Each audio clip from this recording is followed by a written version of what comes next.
ब्रह्मांड उतरंगे जाते छे घड़ी, ब्रह्मांड उतरे जाते छे घड़ी, ब्रह्मांड उतरे जाते छे घड़ी, ब्रह्मांड उतरे जाते छे घड़ी,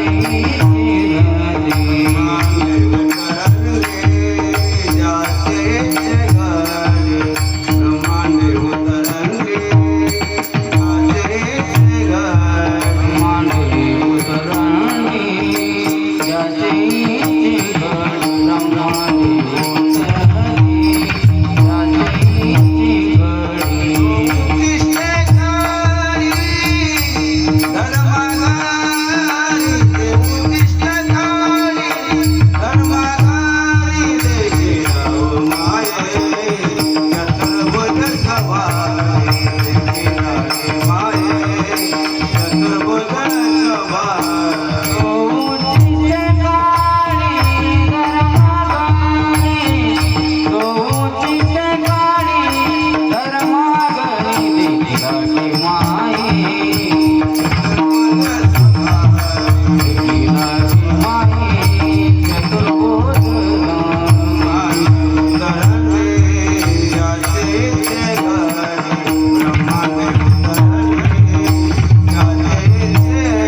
इच्छे घडी तो उच्चिष्टे काळी धर्मा घडी देखिला माये चक्रभुज स्वभावी वरुते वागवी अर्जुनाची याज्ञिकार्पिती मंत्राच्या आहुती तो द्रौपदीसी भाजी मागे देखिला माये चक्रभुज स्वभावी वरुते वागवी अर्जुनाची निवृत्ती दैवत पूर्ण मनोरथ पांडव कृतार्थ कृष्ण नामी देखिला माये चक्रभुज स्वभावी वारुते वागवी अर्जुनाचे विठ्ठल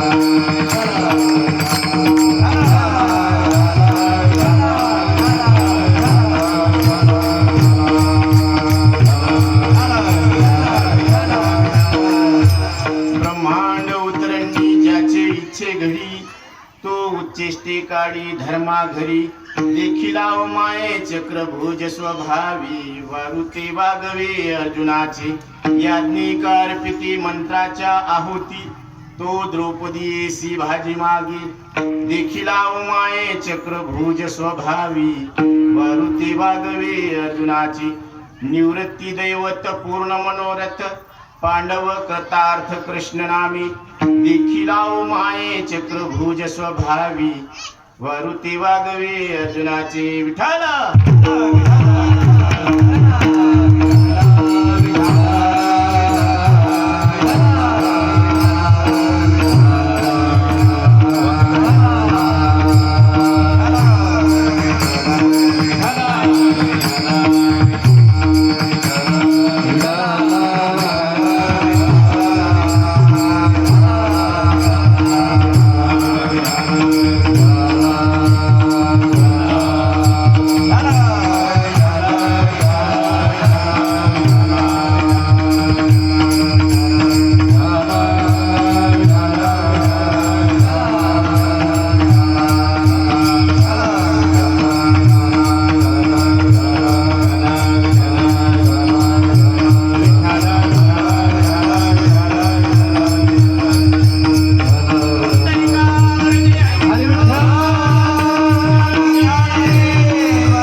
तो उच्चिष्टे काळी धर्मा घरी देखिला माये चक्रभुज स्वभावी मारुती वागवे अर्जुनाची पांडुरंगा करू प्रथम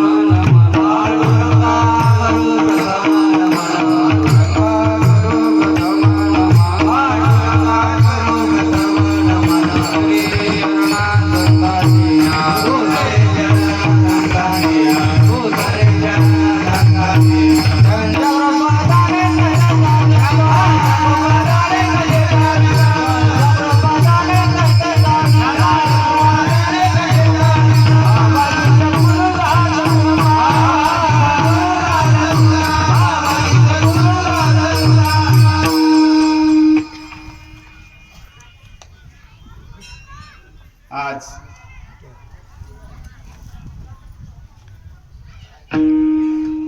दुनियादास महाराज संस्थान बाबुलतारा तालुका परतूर जिल्हा जालना या ठिकाणी अखंड हरिनाम चिंतन सप्ताह भागवत ज्ञान यज्ञ सोहळा आणि परमपूज्य दुनियादास महाराज रचित गाथा भजन सोहळा या निमित्तानं अखंड ज्ञान यज्ञ चालू आहे आणि या ठिकाणी काल्याच्या कीर्तनाची असलेली सेवा ही इथे संपन्न होत आहे आणि या ठिकाणी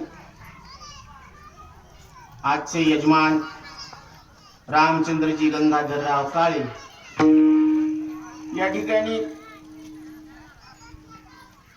श्री सत्यनारायणजी रामेश्वर अग्रवाल, ओम प्रकाश बद्रीनारायणजी अग्रवाल, दीपक रामेश्वरजी अग्रवाल, बाबुल तारा ही या महाप्रसादाच्या अन्नदात्यांची ही काय आहे नावे आहे. आणि यानंतर इथं भरपूर असे टाळकरी महाराज, मृदंगाचार्य, विडेकरी आणि आपण सगळा हा जो समाज इथं जमलेला आहे. तर काल्याच्या महत्वाची ही काय आहे सेवा आहे. काला कशाला म्हणतात तर काला किती प्रकारचा असतो. काला शब्दाचा अर्थ हा जीव मनुष्य देहात का आला प्रश्न आहे. आणि काला 3 प्रकारचा असतो. काला घेण्याचा अधिकारी मनुष्य देहात आलेला हा जीव आहे. हा काला घेऊ शकतो. पहिला काला जीव ब्रह्मैक्य रूपी काला आहे. दुसरा काला हरिनामाचा काला आहे. आणि तिसरा काला दही भाताचा काला आहे. दही भाताचा काला हा खायचा असतो. हरिनामाचा काला हा मुखानं गायचा असतो. आणि प्रत्येक जीव हा ब्रह्मरूप आहे हे बुद्धीनं लक्षात घ्यायचं असतं.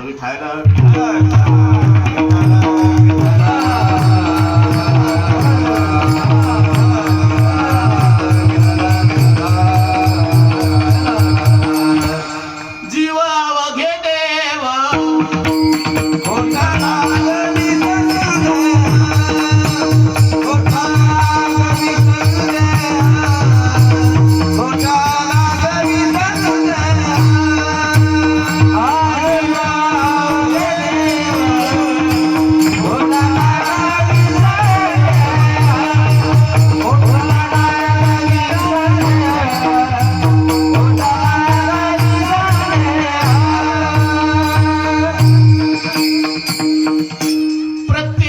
ज्योत ही अग्निस्वरूप आहे. प्रत्येक दिवाळीच्या दिवशी लावलेले जे अनंत दिवे आहेत त्या दिव्यावर जी ज्योत आहे ती कोणाची आहे अग्नीची आहे. स्मशानात जळणारा दिवा असला तरी ज्योत अग्नीची आहे. देवाजवळ निरांजनीची असलेली ज्योत सुद्धा कोणाची आहे अग्नीचीच आहे. का ती अपवित्र आणि ही पवित्र असं नाहीये. तसं कुठलाही जीव हा देवरूप आहे, दिव्य आहे. मनुष्य देहीचे ज्ञाने सचितानंद पदवी घेणे एवढा अधिकार नारायणे कृपावलोकनी दिला. स्वतः नारायणानं या मनुष्य देहात आलेल्या जीवाला अधिकार दिलेला आहे की तो त्याचं दिव्यत्व लक्षात घेऊ शकतो. म्हणून नरदे निधान लागले हाती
देहात आलेल्या जीवाला मी न मरणारा अमृत स्वरूप दिव्य परमात्मा आहे, ब्रह्मरूप आहे अशी त्याला स्वतःची ओळख करून घेता येते. हे या काल्याच्या कीर्तनाचं प्रयोजन आहे, परम प्रयोजन. म्हणून इथं अमृताला खास सुरुवात होत असते. ओम देवा तुची गणेशो सकलार्थमती प्रकाशो मणे निवृत्ती दासो अवधारी जोजी आता अभिनव वाग्विलासिनी जी चातुर्यार्थ कला कामिनी ते श्री शारदा विश्वमोहिनी नमस्कारिणी मिया आता हृदय हे आपुले चौफाळुनिया भले वरी बैसो पाऊले श्री गुरूंची मनोजवं मारुततुल्य वेगं जितेंद्रियं बुद्धिमतां वरिष्ठं वातात्मजं वानरयूथ मुख्यं श्रीरामदूतं शरणं प्रपद्ये विठ्ठल.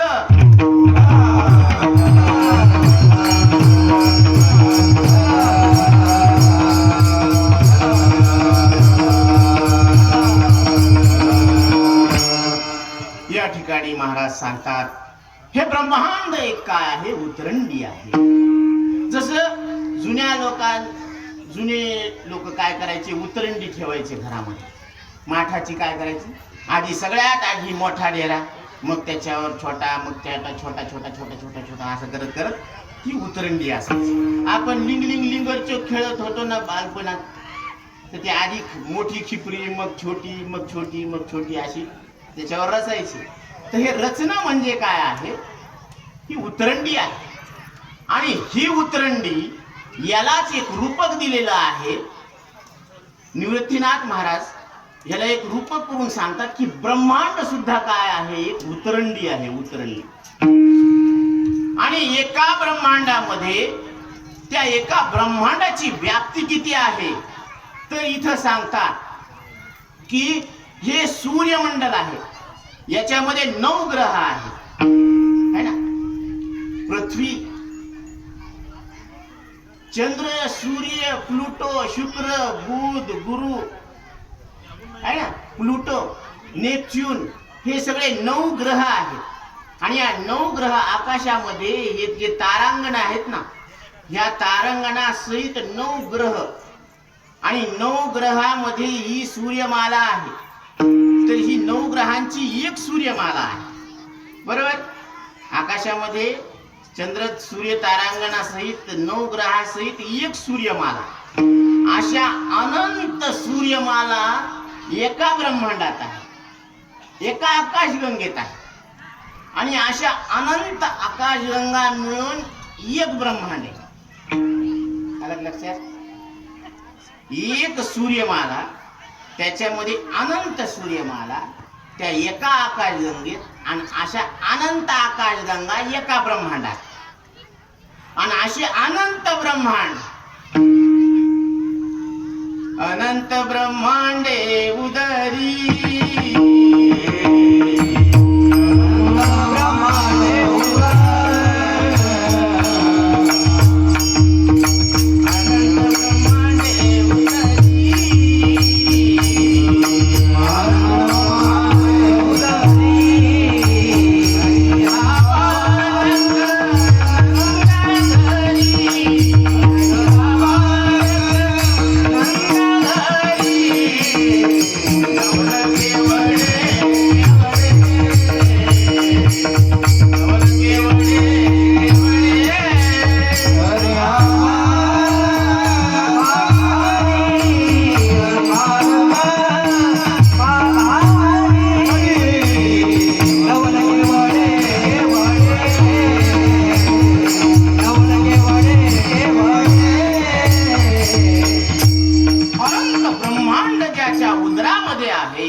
अवतार झालेला आहे. भगवान श्रीकृष्ण परमात्म्याचं प्रागटीकरण झालेलं आहे. म्हणून देवाचा अवतार होत असतो आणि जीवाला परतंत्रानं शरीर धारण करावं लागत असतं.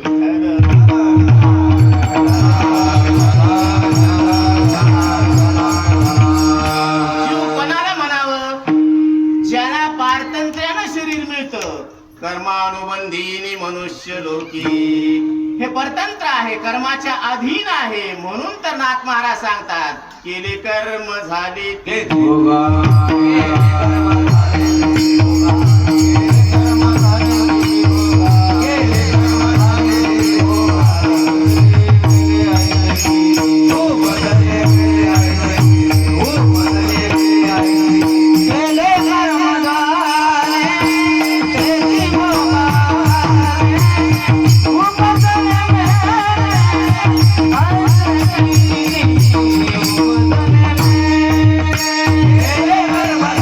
Hare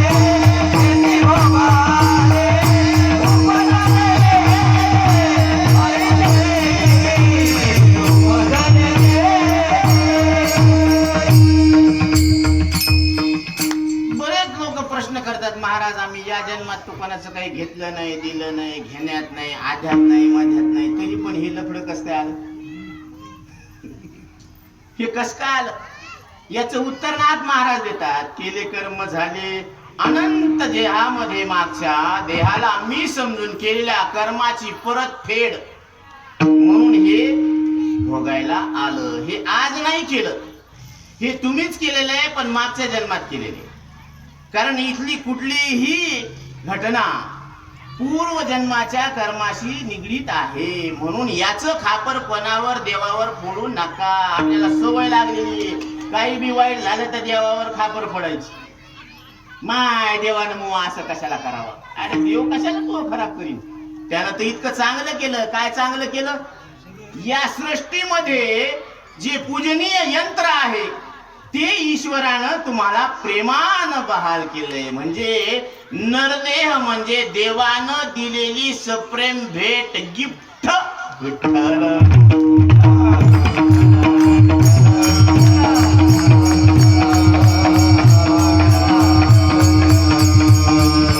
नदनी दान लागले हाती,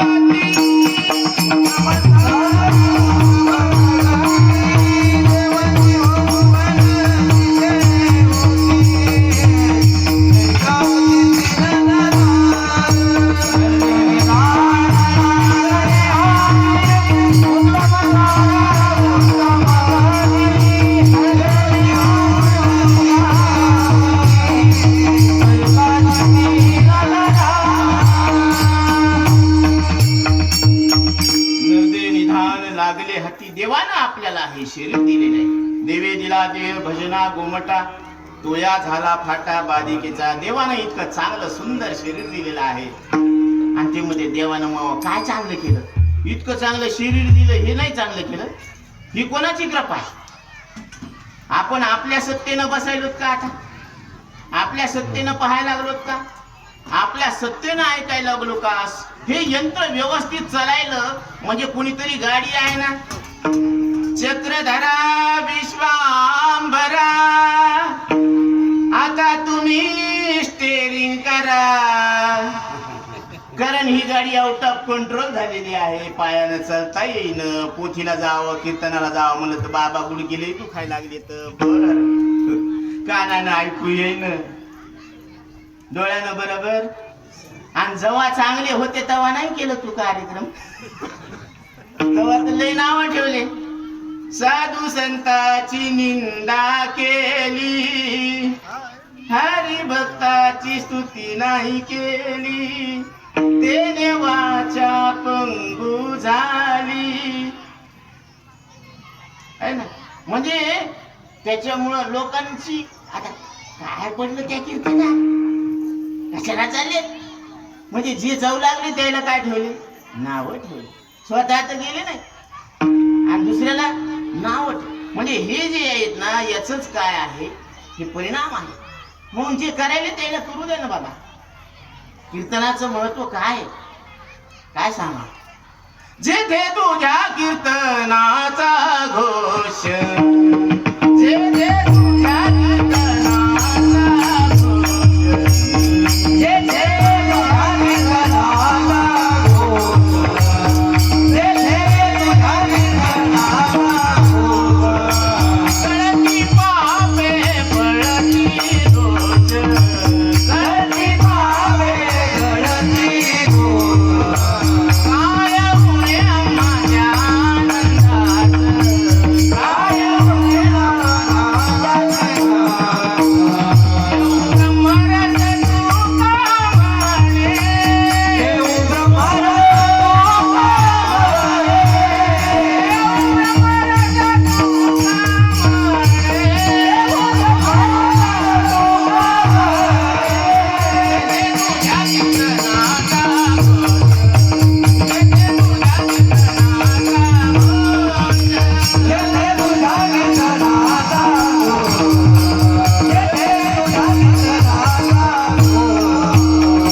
जिथं कीर्तन होतं, जिथं स्मरण होतं, तिथं जळती पापे पळती दोष, पाप जुळून जातात, दोष निघून जातात आणि काय उणे आम्हा त्या आनंदास शिव ब्रह्म रस तुका म्हणे. कारण हीच अवस्था सगळीकडे आनंद झालेला आहे. कुठं लोका गोकुळीच्या झाले ब्रह्मज्ञान केलिया वाचून जप तप. कारण गोकुळातल्या लोकांना जप तप केल्या वाचून ब्रह्मज्ञान कसं झालं हो. कारण भगवान श्रीकृष्ण परमात्म्याचा सगुण रूपामध्ये अवतार झालेला आहे. कारण निर्गुण रूपामध्ये देव आहे परंतु त्याचा प्रभाव लोकांना लक्षात येत नाही. आणि सगुण रूपामध्ये काय होत असतं, प्रभाव लक्षात येत असतो. काय महिमा वर्णो आता सांगणे किती.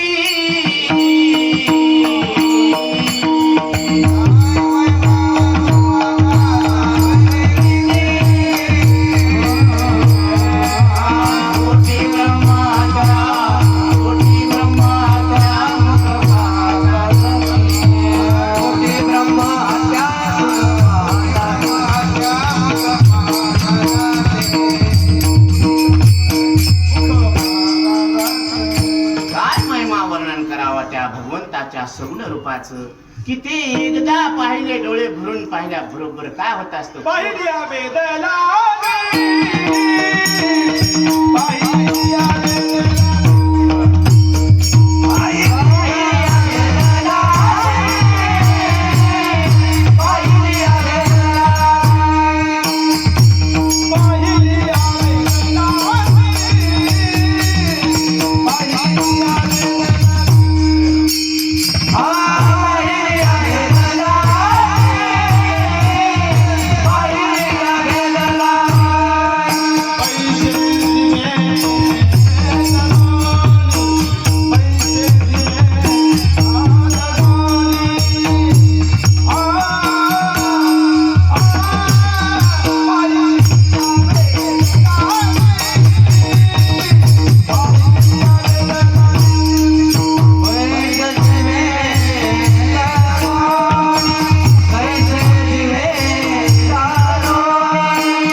दर्शन झाल्यानंतर अंतकरणातले मळ विक्षेप दोष निवृत्त होत असतात. असा भगवान श्रीकृष्ण परमात्मा याचं प्रागटीकरण गोकुळामध्ये झालेलं आहे आणि सगळ्यांना आनंद झालेला आहे. आणि या आनंदामुळं काय होत असतं, ही जी कथा आहे ना ही घडलेली आहे कधी, द्वापार युगामध्ये घडलेली आहे, गोकुळात घडलेली आहे ना. आणि त्या कथेचा आपण आज अनुवाद करत आहोत. आणि त्या कथेचा अनुवाद केल्यानंतर काय होत असतं, आपल्या ठिकाणी असलेलं जी कल्पना दुःख आहे ते निवृत्त होत असतं. म्हणजे भगवंताची जी कथा आहे हरी कथा ही मानवी जीवनाची व्यथा दूर करत असते. विठ्ठल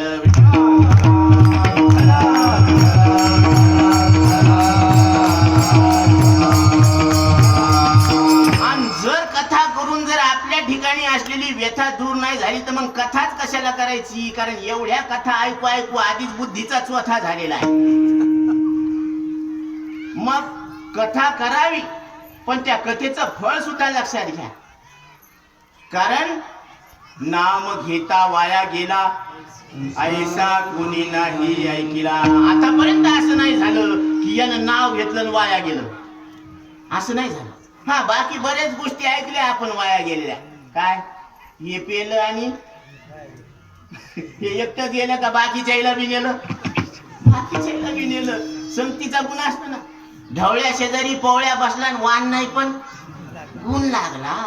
म्हणून चंदना आणि बुरी ते ठीक आहे दृष्टांतात. पण इकडं असं आहे की संतांच्या संगतीत जर आपण आलो बसलो त्यांच्या वचनाची सेवा केली तर हा जीव ब्रह्मरूप होत असतो. जसं तृण अग्नी मिळे समरस झाले तैसे नामे केले जपता हरी. जर अग्नीच्या भेटीला गवत गेलं, हा आलं गवात पीस, मग ते अग्निरूप झालं. तस हा जीव जर देवाची कथा, भगवान श्रीकृष्ण परमात्म्याच्या चरित्राची कथा जर ऐकायला बसला तर हे ऐकता ऐकता ऐकता याचा जीवपणा कधी निघून जातो आणि याला ब्रह्मत्व याच्या कधी लक्षात येतं हे याच याला मेळ लागत नाही. पण असं होतं विठ्ठल.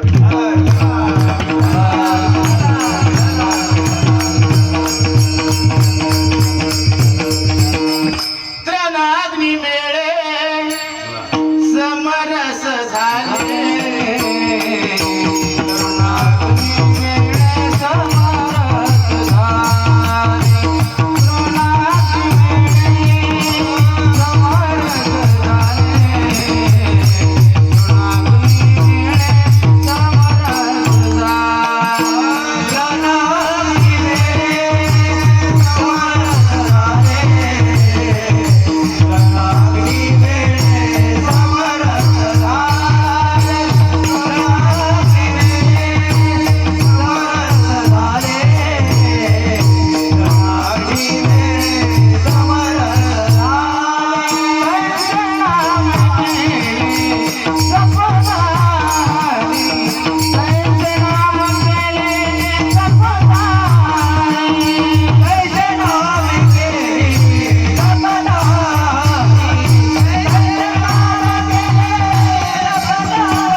घेतल्याबरोबर काय होत असतं, हा जीव आपल्या मूळ स्वरूपाला प्राप्त घेऊन येत असतो, करून घेत असतो, त्याची ओळख होत असते. कारण प्रत्येकानं आपल्या वास्तविक स्वरूपाची ओळख करून घेणं आवश्यक आहे. आहे मी हा कोण करावा विचार, म्हणे ज्ञानेश्वर निवृत्तीचा. कोहम कथमिदं जातं कोय कर्तास्य विद्यते उपादानं किमस्ति विचारा स्वयमिदृश्यः. आचार्य सांगतात मी कोण आहे, हे अनुभवाला येणारं जगत काय आहे, याचा आणि माझा संबंध काय आहे, फार महत्वाचे प्रश्न आहे. हे जर प्रश्न आपल्या अंतःकरणात उठले नाही तर आतापर्यंतचा सगळा परमार्थ वाया गेला समजावा. कारण काहीच नाही गेलं ना. का गए काही नाही, क्या लाय कुछ नाही, असं होईल. म्हणून आचार्यांच्या भाषेत सांगतो की त्यांनी सांगितलेलं आहे हे प्रश्नात जिथून सुरुवात होते ना तिथून खऱ्या परमार्थाला सुरुवात आहे. विठ्ठल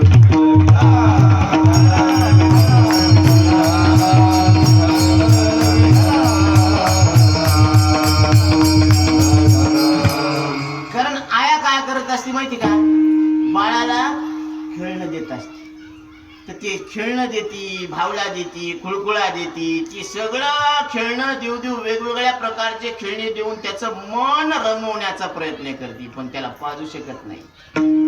आला का लक्षात? फार महत्वाचा मुद्दा आहे, ध्यानात घ्या. ती खेळणं देऊन त्याच्या हातानं त्याचं मन किंवा त्याचा टाइमपास करू शकते, विरंगुळा करू शकते, पण त्याची भूक निवारण करू शकत नाही. तसं या जीवाची ही द्वैत साधने काय करू शकतात, फक्त टाइमपास करू शकतात, पण त्याला आत्मिक समाधान जे पाहिजे ते त्याला प्राप्त करून देऊ शकत नाही, त्याला पाजू शकत नाही. आत्मज्ञानाचं ब्रह्मज्ञानाचं पाणी त्याला पाजू शकत नाही, ते दूध पाजू शकत नाही. हे कोण पाजू शकतं?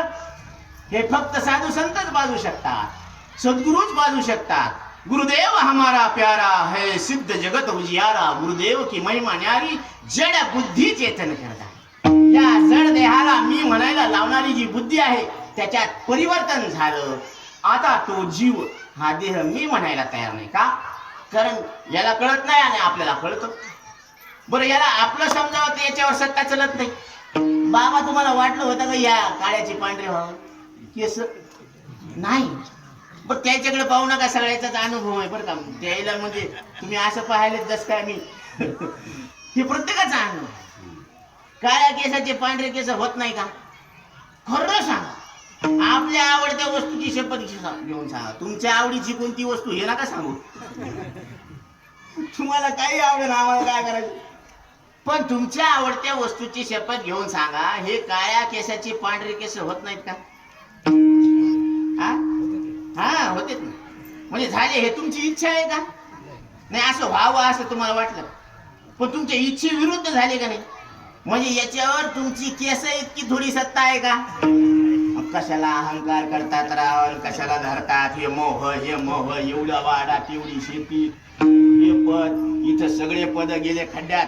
ब्रह्मादिक पदे दुःखाची जनिती, नाही आधी अंती अवसानी.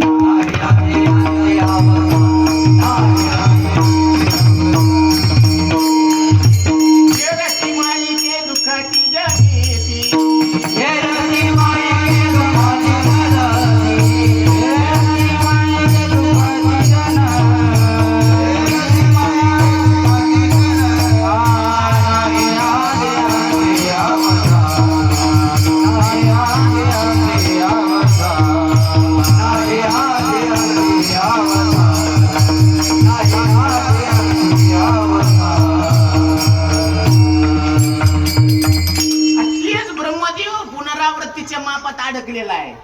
ते तुम्हाला पलीकडे कसं नाही, अलीकडे ये मला पलीकडे नाही, अरे तेच गुंतलेला आहे.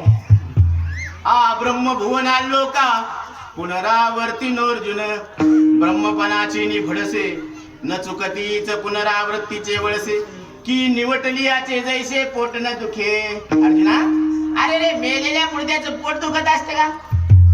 आणि त्यानं जर पोट दुखायला गोळी द्या म्हणून उठून बसलं तर हे 4 जण राहतील का? कोण? हे नेणारे आणि असं धरणारा राहतील का? नाही राहत.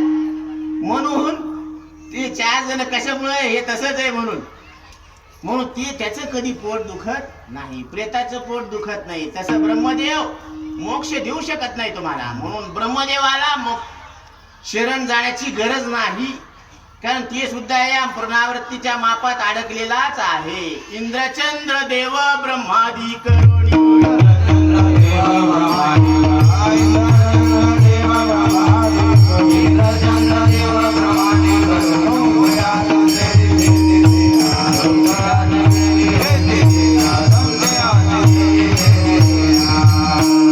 भगवंतानं सांगितलं तुम्ही इंद्रदेवाची पूजा करू नका. बालगोपालांनो, इंद्रदेवाची पूजा करू नका, तुम्ही या पर्वताची पूजा करा, गिरिराजाची पूजा करा, ह्याला 56 भोग चढवा. कारण ह्याला आज आपण 56 भोग दिले, उद्या हेच सगळ्यांचं काय करणार आहे?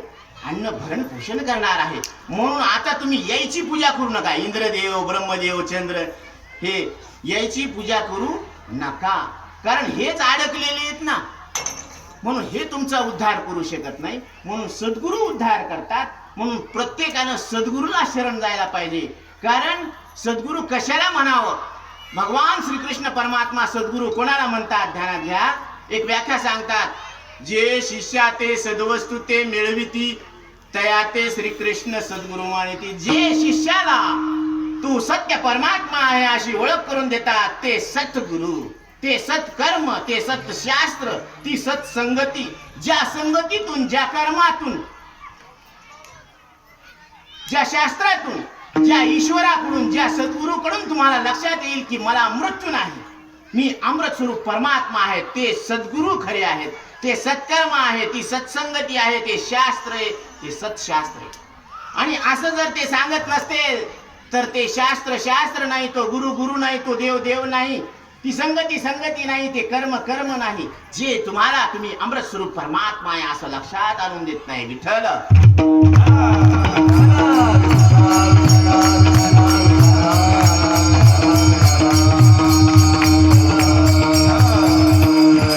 वैसता संताचे संगती, कोणी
बापूराव महाराज परतूरकर नेहमी सांगत असतात. कारण रंगनाथ महाराज परभणीकर सांगायचे की परमार्थाचं आणि व्यवहाराचे फार सोपे सूत्र आहेत रे बाबांनो. परमार्थामध्ये पंचीकरण असावं आणि व्यवहारामध्ये सुवर्ण असावं. किती अनुकूल प्रतिकूल प्रसंग असला तर सोन्याला मोडून काय करता येतं, पैसा, आणि व्यवहारात ती अडचण दूर करता येते. आणि परमार्थामध्ये पंचीकरण ज्याचं सुटलं त्याला सगळे शास्त्र सुटले समजा. कारण त्याच्यामध्ये आहे मी हा कोण करावा विचार म्हणे ज्ञानेश्वर निवृत्तीचा. आत्मानात्मा विवेक ज्ञानम ज्ञानम भवती निर्मला. जगाच्या पाठीवर मी कोण आहे याच्या इतकं चांगलं निर्मळ ज्ञान, फ्रेश ज्ञान कुठंच पाहायला भेटत नाही. बाकी सगळं काय तुम्हाला घोळू घोळू घोळू घोळू मारतील बरं का. कारण डॉक्टर असावा, पण असा असावा की त्याच्या इंजेक्शनानं गोळ्यानं काहीतरी फरक पडावा ना.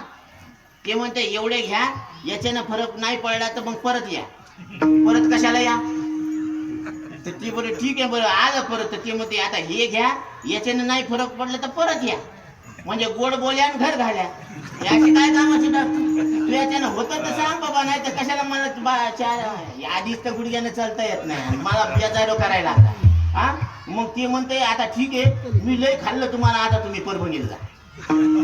मग ते परभणीवाला चक्र मारायला होतं, ते म्हणते आता मी लय खाल्लं, त्याचं नावच आहे दवाखाना. काय नाव त्याचं, ते कस्टमर असेच असते. ते कष्ट करू करू मर, त्याचं नाव कस्टमर. कष्ट कर मर आणि कर. तसं हा जीव काय करतो, आयुष्यभर सुखासाठी मरमर मरमर मरमर मरमर करतो. बालपण गेले नेनता,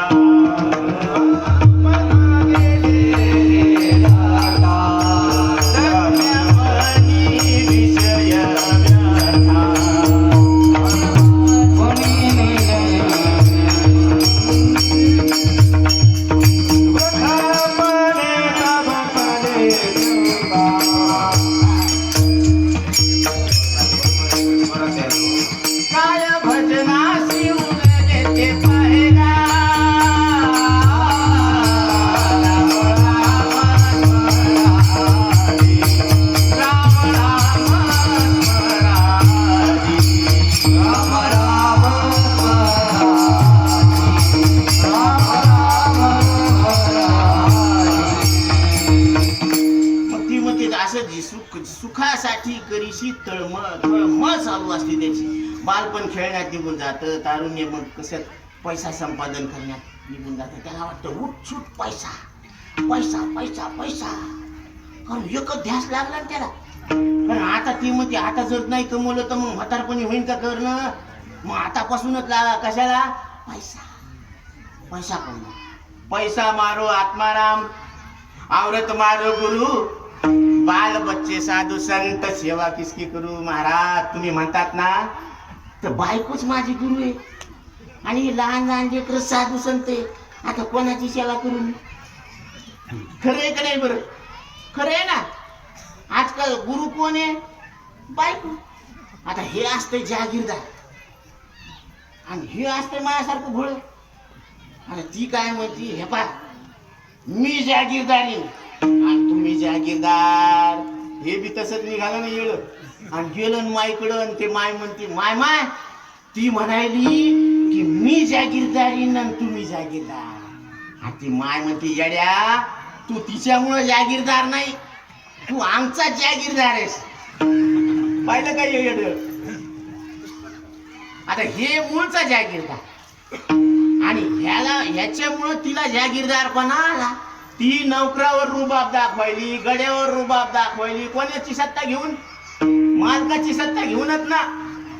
तसं प्रकृती पुरुषाची सत्ता घेऊन बाकीच्यावर सत्ता चालवायली का नाही. इंद्रियावर सत्ता चालवायली, मनावर सत्ता चालवायला लागली. कोण, ही प्रकृती. म्हणून आता हिच्यामुळं आपण का आपल्यामुळं ही, इकडे कसं आहे हो, तुमच्यामुळं बायको चांगली सौभाग्यवती आहे का तुम्ही बायकोमुळे सौभाग्यवती आहे. जरास खाजवा की काय लोक होत. कोणामुळं कोण सौभाग्य. अहो सृष्टी सौभाग्यवान आहे, पण कोणामुळं? चैतन्यामुळं.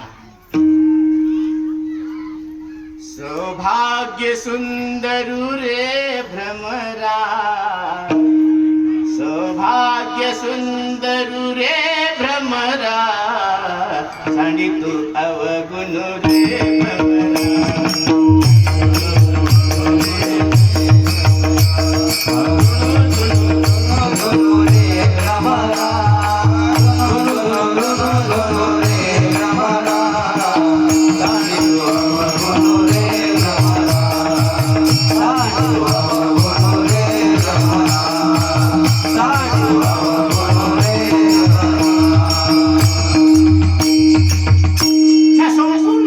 सृष्टीचं सौभाग्य तुम्ही आहात, कारण तुम्ही चैतन्य आहात. सृष्टीमध्ये काय आहे?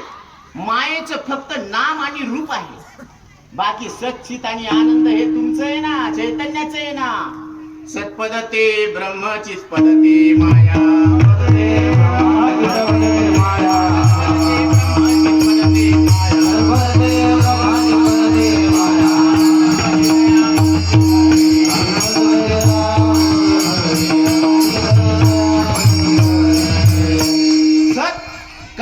बदल होत नाही. चित कारण तुम्ही जाणता, आणि झोपेत कुठलाच विषय नसताना तुम्हाला आनंदाचा अनुभव हा तुमचा अनुभव आहे. म्हणून तुम्ही सच्चिदानंद स्वरूप परमात्मा आहात. ही तुमची ओळख कधी होते? ज्यावेळेस आपल्या अंतःकरणामध्ये असा अज्ञानाचा भाग निघून जातो आणि अंतःकरणात ज्ञानाचा दिवा उजळतो. त्यावेळेस समजावं की आता भगवान श्रीकृष्ण परमात्म्याचं प्रगटीकरण झालेलं आहे. कारण इंद्रिय रूपी गायी आहेत, ह्या वळायच्या आहेत. बरं का? अंतःकरण सुद्धा काय आहे? गायच आहे.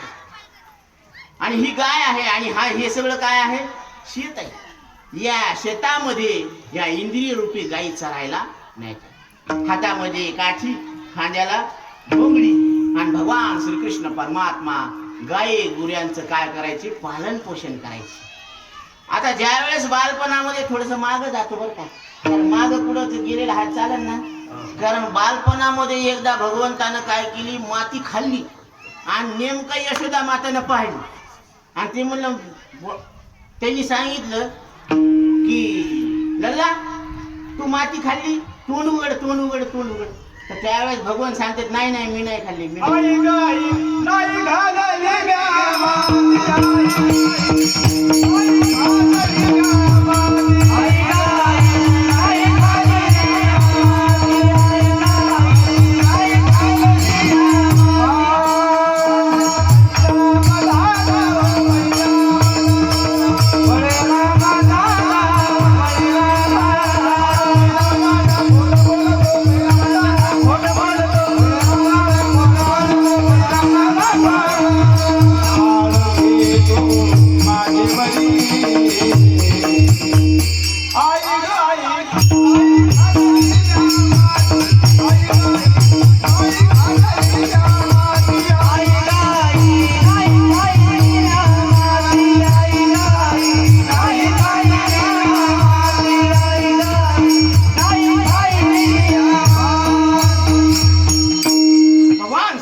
परमात्मा सांगतात की आईने तोंड उघडायला लावलं. आता तोंड उघडल्यावर काय दिसलं? मातेला अनंत ब्रह्मांडाचं दर्शन झालेलं आहे. अनंत ब्रह्मांडाचं दर्शन झाल्यानंतर आता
आईला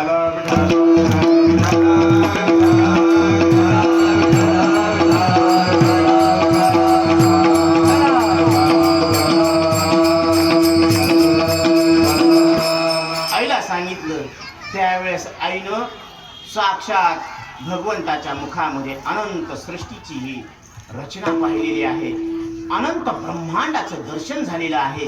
आणि त्यावेळेस आईला लक्षात येतं की मी आई म्हणून ज्याला मुलगा म्हणून ज्याला हाक मारते तो श्रीकृष्ण परमात्मा ह्या संपूर्ण विश्वाचा जनिता आहे, मालक आहे, चालक आहे आणि मी तदस्वरूप आहे. असं लक्षात आल्यानंतर तिला सांगितलं, मातेनं सांगितलं की देवा आता मला तुमच्या स्वरूपामध्ये सामावून घ्या. कारण पण भगवंतानं विचार केला की आता हे जर आपण नाटक आटपून घेतलं तर हे प्रेम कुठून भेटणार आईचं. कारण तिने लोकाचा स्वामी सुद्धा आईच्या प्रेमा वाचून कसा आहे, भिकारी आहे. स्वामी तिने जगाचा आई विना भिकारी. म्हणून प्रत्येकानं आपल्या आईवडिलावर प्रेम करायला पाहिजे. कारण आईचे अनंत उपकार आहेत, वडिलाचे अनंत उपकार आहेत. तू कितनी अच्छी है, तू कितनी प्यारी है, भोली भाली है, ओ माँ, ओ माँ, तू कितनी अच्छी है, तू कितनी भोली है, प्यारी प्यारी है, ओ माँ,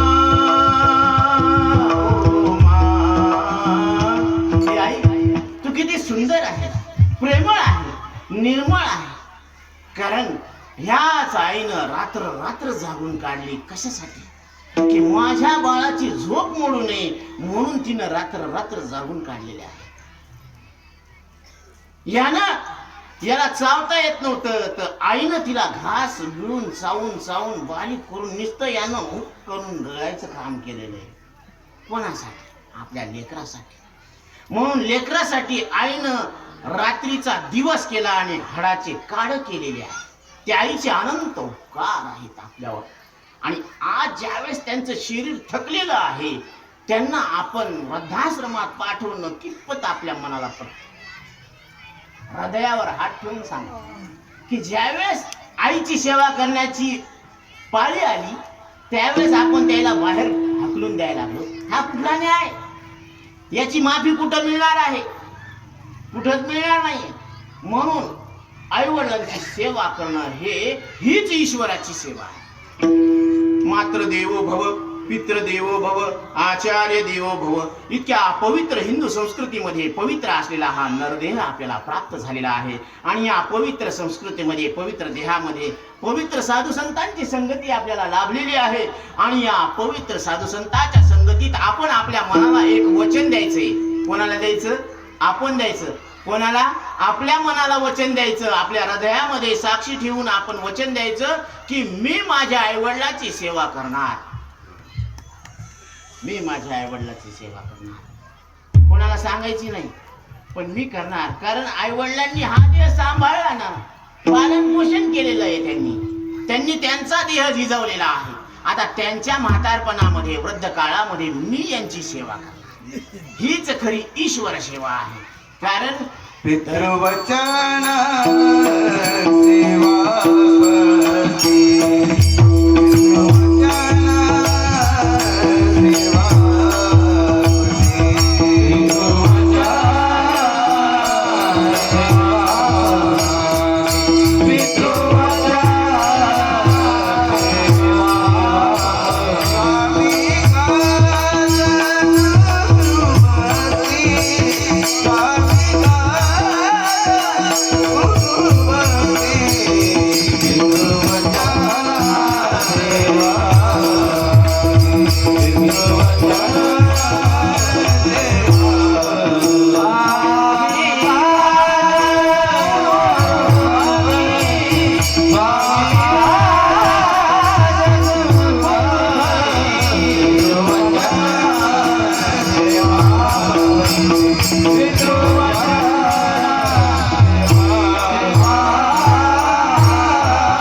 आपलं परम कर्तव्य आहे आणि या कर्तव्याची जाण ठेवणाऱ्याला मोक्षाची प्राप्ती होत असते. म्हणून महाराज सांगतात की श्रावण बाळानं आईवडिलाची सेवा केलेली आहे आणि त्याचा आदर्श आपण घ्यायला पाहिजे. कारण आई आणि वडील हे भगवंताचीच काय आहे, एक पहचान. धरती पे रूप माँ बाप का, उस विधाता की पहचान है. ये तो सच है कि भगवान है मगर फिर भी अनजान है. धरती पे रूप माँ बाप का, उस विधाता की पहचान है.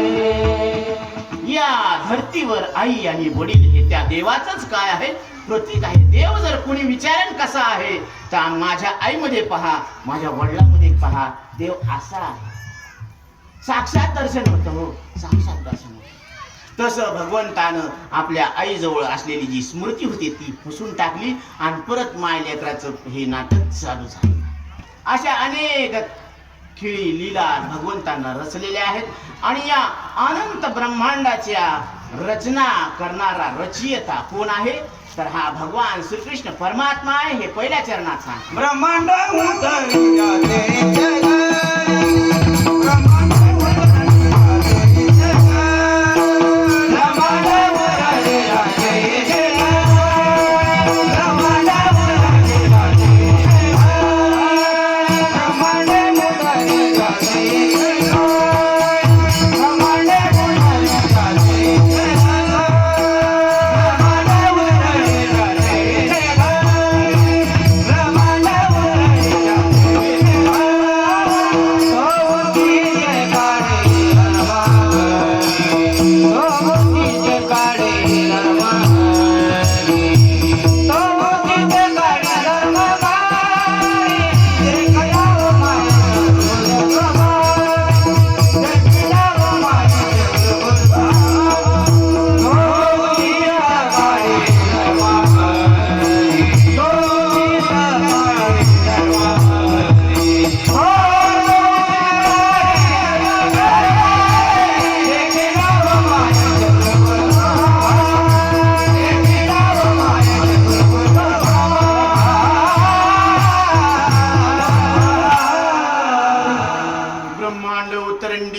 इच्छे घडी, ही ब्रह्मांडाची जी उतरंडी आहे, ज्याच्या केवळ इच्छेनं घडत आणि मोडत, बरं का.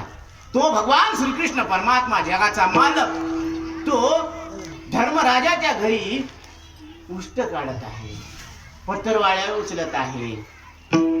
देखिला माये चक्रभुज स्वभावी, तो चक्रभुज आहे, त्याच्या हातामध्ये चक्र आहे, स्वभावानं पाहिलेला आहे. पण तो काय करायला लागला, अर्जुनाचे घोडे धुत आहे.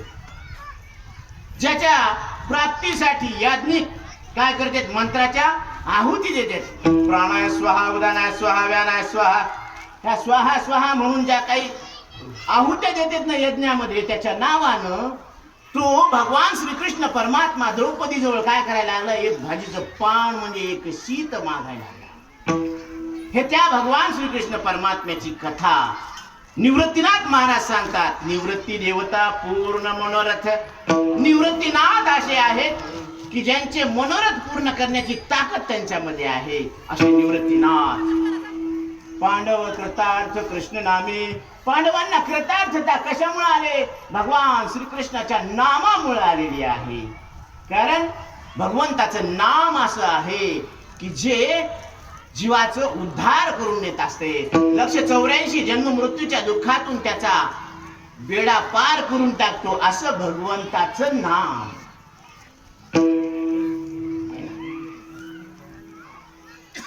अजामेळा पाप राशी, तोही नेला देवा वैकुंठासी, तोही नेला देवा वैकुंठासी.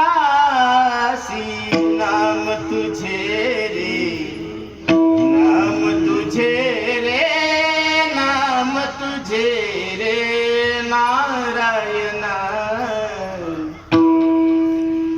देवा तुझं नाव असं आहे की नाम जपले वाल्मिकाने, त्याला फुटले 2 पानं, त्याला 2 पानं फुटले. म्हणजे वाळलेलं लाकूड खवलं होतं, इथं 2 पानं फुटले म्हणजे वारूळ.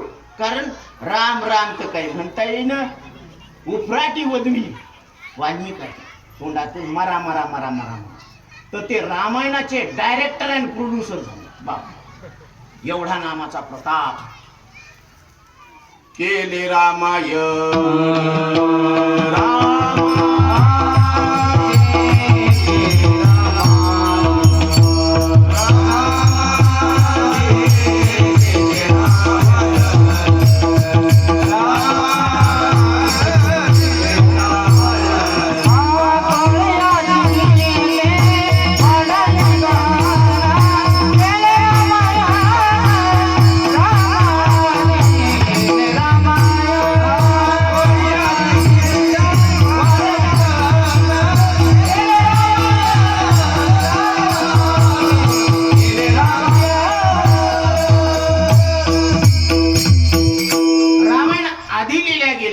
आणि नंतर भगवंताला त्या पद्धतीने ऍक्टिंग करावं लागली. आलं लक्षात? बोलिले तैसे मी चालेल तसंच चालावं लागणार. त्यांनी काही कमी केलं नाही, जास्त केलं नाही.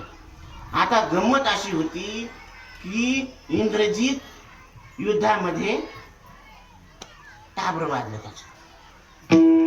आता ती म्हणली की बाबा हे इंद्रजिताला उठवायचंय. आता हनुमंतराय बोले याच्यासाठी ते एवढ्या यांना घातल्या, यानं लक्ष्मणाला शक्तीला मारली, हे केलं ते केलं, द्रोणगिरी पर्वत आणावा लागला, याला परत उठवायचं म्हणल्यावर अवघड. आता हे तर लईच अवघड आहे ना. हे मग एवढं केलेला खटापट वाया गेला ना, कशाला उठवायचं? ते म्हणे की नाही का ह्याचं शिर इथं पडलं. कुठं? त्याच्या महालासमोर येऊन पडलं होतं आणि ती धड तिकडं होतं. आता ती शेष कन्या आहे. कोण? हा, सुलोचना. आता ती काय करीन मग? ही काय मुंडक जोडून टाकीन म्हणे. मग त्याला देतानाच काय केलं? तळून द्या म्हणे याला, जे जोडता येणार नाही. पण याला ते म्हणले तिकडे विचारा बरं वाल्मिक ऋषींना की याच्यामध्ये लिहिलेलं आहे का की इंद्रजित उठला? त्याच्यामध्ये ती म्हणले असं काही लिहिलेलं नाहीये. कारण हनुमंतरायानं कोणाला विचारलं? लक्ष्मणाच्या बायकोला सुमित्रेला. आणि सुमित्रेनं सुद्धा रामायण वाचलेलं होतं. त्याला माहिती आहे की हे लक्ष्मण मेला असं लिहिलेलंच नाहीये. कारण ते म्हणले मला सूर्योदय यापूर्वीच नाही का ही सगळी जी वनस्पती आहे ना, मग संजीवनी बुट्टी ती तिथून द्यावं लागेल मला. आणि माझ्या हाताचा भरताना काय केलं? बाण मारला. मग मी पर्वत नेऊ लागलो तर खाली पडलो. आता ते म्हणले वेळ नका लावू तुम्ही बोलण्यामध्ये. आता मला नाही का ते म्हणले मी तुम्हाला असा बाण देतो ना, त्या बाणाच्या वेगानं तुम्ही एका क्षणामध्ये तिथे जाऊन पोहोचता. पण ते म्हणले मला तुमचा बाण नको, तुमची सहायता नाही, मी माझ्या सामर्थ्यानं जातो बापा. त्यांनी स्वतःच काय केला? ते पर्वत नेला. कारण ते म्हणले की असं होऊच शकत नाही म्हणे, लक्ष्मण मरूच शकत नाही. कारण असं त्याच्यात लिहिलंच नाही, कारण ते शेष अवतार आहे. म्हणून हे असं वचन आहे, ही ऍक्टिंग आहे. आणि हे तसं त्यांना चालावं लागलं. हे कशाचा प्रताप आहे? हा नामाचा प्रताप आहे. म्हणून रामकृष्ण नामे ही दोन्ही साजिरी, हृदय मंदिरी स्मराकारे. म्हणून राम नाम घेत असताना, कृष्ण नाम घेत असताना भगवंतानं काय सांगितलेलं आहे की या जीवाचा उद्धार होत असतो. आणि ह्या ब्रह्मांडाची उतरंडी रचणारा हा भगवान श्रीकृष्ण परमात्मा काय करायला लागला? धर्मराजाच्या घरी गोष्ट काढायला लागला. कारण धर्मराजानं एक फार मोठा यज्ञ केलेला आहे, राजसूय यज्ञ. म्हणजे संपूर्ण विश्वाला एका छत्राखाली आणण्यासाठी आणि आर्यावर्ताचा विस्तार होण्यासाठी त्यांनी एक यज्ञ तयार केले, सुरुवात केली. राजसूय यज्ञ म्हणतात त्याला. आणि त्या राजसूय यज्ञासाठी एक घोडा काय करते? सोडत असते 1 वर्षासाठी. आणि अन्नसूत्र सुद्धा भरवलेलं आहे. आता अन्नसूत्र प्रत्येक राज्यातून लोक येणार आणि जेवणार. म्हणजे एक पंगत निदान किती लोकांची असेल बरं? 8 ते 10 लाखाची एक पंगत असायची. आता स्वयंपाक करायला काय नाही, भीम होता तिकडे आचारी, त्याच्या इतका सुंदर स्वयंपाक करायला कोणीच नव्हता. हा, दुर्योधन तिथं अध्यक्ष होता, सगळ्याला सगळे काम वाटून दिले होते. पण धर्मराजाला अडचण पडली की आता हे पत्रवाळ्या उचलन कोण. एवढे लोक 8.5 लाखाची पब्लिक आहे. आता हे म्हणते अन्नदाते की बाबा आता एवढी आम्ही 2 पोते साखर टाकली, 5 पोते साखर टाकली, आता हे 8 लाखाची किती पोती झाली. आणि यांनी कोणाला सांगावं, महाराज आम्ही इतके पोते साखर टाकली. मग त्याच्या समोर तर आपण काहीच नाही ना. कारण पृथ्वीवरून सूर्य जर पाहिला, या पृथ्वीवरून सूर्य पाहिला तर इतकुसा गोळा दिसायला, बरोबर आहे. आता सूर्यावरून तुम्ही पृथ्वीवर पहा तर ते दर्याने खसखस असा दिसेल, पण तिथं जावं कोणी पळून घ्यावा कोणी. हा, तसं तिथून जर पाहिलं तर हे शरीर काय मग दर्याने खसखस आहे का नगण्यच आहे. आणि कशाला मग मी करतो राव, काय को करता बात मुंडे, काय को करता बात, काय को करता, काय को कर, काय तुम्ही झूठी काया झूठी माया झूठा सब दिन रात मुंडे, काय को करता बात नाही येणार. म्हणून चालते. तर हे सगळं कसं आहे, खोटं बोलायला लागलेच नाही. कारण जगद्गुरु तुकोबर आहे, कधी खोटं बोलणार नाही याची गॅरंटी आपण देतो बरं का. आणि तुम्ही आम्ही कधी खरं बोलणार नाही याची बी गॅरंटी आपण देतो. आलं का लक्षात? नाही आलं. अहो जगद्गुरु तुकोबर आहे, कधी खोटं बोलणार नाहीत याची गॅरंटी आपण देतो. आणि आपण कधी खरं बोलणार नाही याची बी गॅरंटी आपण देतो. आता आलं मुस्कान, लेट करंट आहे, काय हरकत नाही. पण 350 वर्षापूर्वी जगद्गुरु तुकोबरायांनी सांगितलेलं आहे. काय सांगितलेलं आहे? अमरा अमरा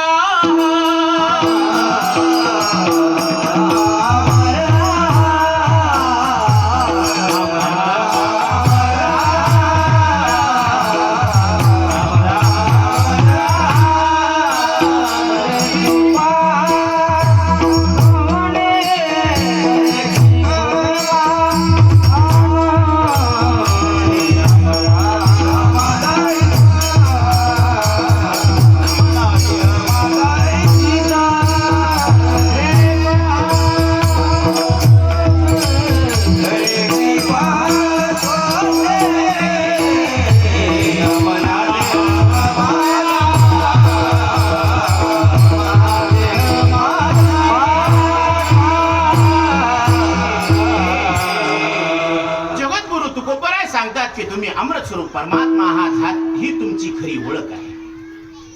आणि देवबापानं कितीदा सांगितलं की ही तुमची धर्मपत्नी, ही तुमची धर्मपत्नी. एकदाच तरी कसं पक्क लक्षात ठेव. बाबा ती कुठे गेली तरी आठवण गेल्याशिवाय राहतात नाही. चला त्याचा व्यक्तिगत प्रश्न आहे, आपल्याला काय करायचं. पण तू गोबरा आहे सांगतात आम्हाला. हा एकदा सांगितलं का दोनदा सांगितलं आणि कितीदा ध्यानात ठेवलं. खरं सांगा इमानदारी नाही, ध्यानातच नाही घेत. असे ये हाल है इन दिवानो का. आता परमार्थ करणाऱ्याचे हे हाल आहे तर न करणाऱ्याचं तो सोडूनच द्यावे.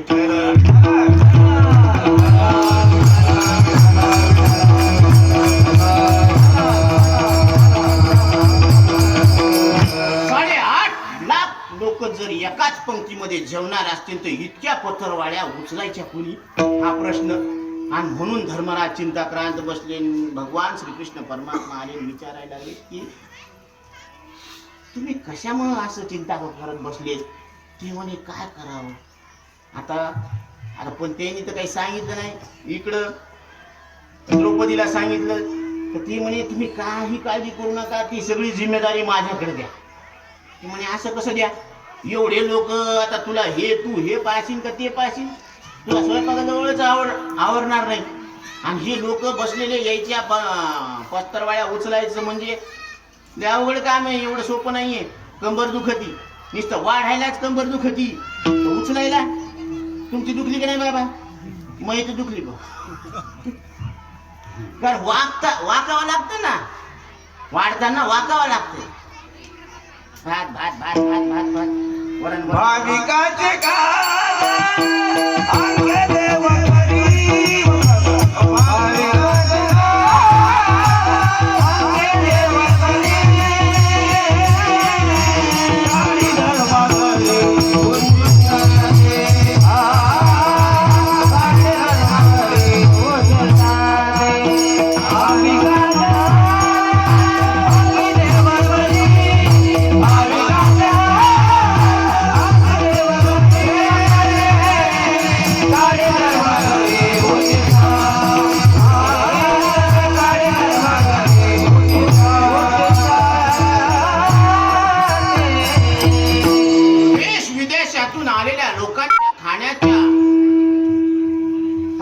पासून तर राहण्यापर्यंतची सगळी व्यवस्था यांना करावी लागली. तर फक्त प्रश्न असा आहे की आता जेवलेले